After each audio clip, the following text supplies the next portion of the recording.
चमचमाते नूराबाद शहर में, जहां लालटेनें हवा में तैरती हैं, कालीन आसमान में जूम करते हैं और जिन चांदनी पेड़ों के नीचे इंसानों के साथ चाय पीते हैं, वहां रहता था एक लड़का, हाशिर, जिसकी आंखों में सपने थे और नाक हमेशा किसी नई मुसीबत की गंध सूंघ लेती थी। एक सुबह जब हाशिर दालचीनी फव्वारे के पास खेल रहा था, उसने कुछ अजीब देखा। एक सोने का पंख जो हवा में चमकते हुए तैर रहा था। पंछी तो ऐसे चमकते हुए पंख नहीं गिराते, सिवाय इसके कि ये फीनिक्स हो। बिना कुछ सोचे हाशिर ने पंख को पकड़ लिया और हुश, एक तेज हवा का भंवर उठा जो उसे घुमाकर एक जादुई सुरंग में ले गया, सितारों, मसालों और जिनों की हंसी से भरी हुई। वो जा गिरा भूला बिसरा बाजार में, नूराबाद का एक छिपा हुआ हिस्सा जहां समय थम गया था और घड़ियां उल्टी चलती थी। तुम चुने गए हो हाशिर, फीनिक्स का पंख जाग चुका है, लेकिन होशियार रहो, शैडो कलेक्टर भी इसकी तलाश में है। हाशिर की सांसें थम गईं।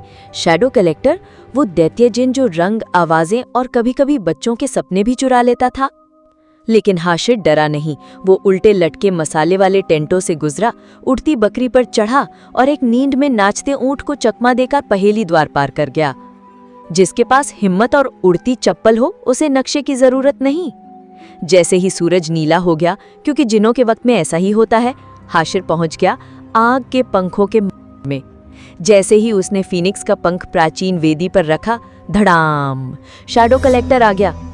मुझे वो पंख दे दो लड़के, वरना मैं तुम्हारी आवाज को सन्नाटा बना दूंगा। तुम चाहे जितने बड़े, डरावने और धुएं वाले हो, पर तुम एक बात भूल गए, मेरे पास यकीन है। हाशिर ने वो दुआ पढ़ी जो उसकी दादी ने सिखाई थी। पंख से रोशनी फूटी, शुद्ध, सुनहरी और तेज। शैडो कलेक्टर चिल्लाया, धुएं में घुल गया और हमेशा के लिए गायब हो गया। तभी फीनिक्स प्रकट हुआ, भव्य और प्रकाशमान। उसने हाशिर को झुककर सलाम किया, एक आखिरी पंख गिराया और फिर सितारों की धूल में बदल गया। हाशिर ने पलकें झपकाईं और खुद को फिर से दालचीनी फव्वारे के पास पाया। कोई उस पर यकीन नहीं कर रहा था, सिवाय उस छोटे जिन के जिसने हवा में उड़ते हुए उसे आंख मारी। और इस तरह छोटे हाशिर ने सीखा कि सच्ची बहादुरी डर कर ना होना, बल्कि सही वक्त पर अल्लाह पर भरोसा करना होता है।